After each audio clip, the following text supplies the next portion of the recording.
দিল্লিতে সরকার বদল হয়েছে, কি বলবেন? 1993-এর পরে মনে হয় আবার আসলো 2025-এ।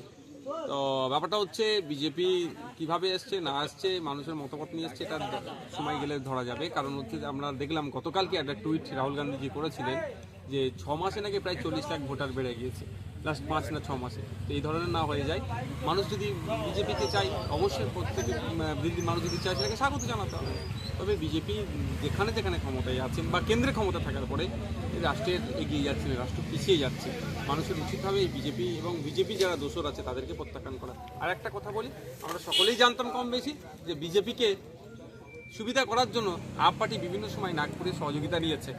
আমাদের রাজ্যেও অনেক পার্টি আছে কম বেশি দেখছি যারা বিজেপিকে সুবিধা করাচ্ছে বা নাগপুরের কথা উঠা বসা করছে, তারাও সতর্ক হোক।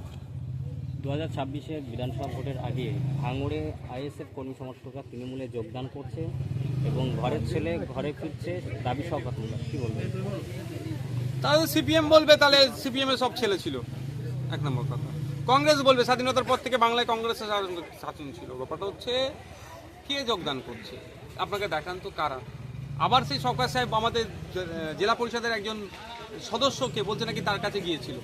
যদি তার কাছে গিয়েছিল তাকে যোগদান না করায়, তাহলে একটা ছেলেকে যে আমাদের হয়তো সমর্থক ছিল এটা মানতে হয়তো মানছি, ভয় দেখিয়ে চমকে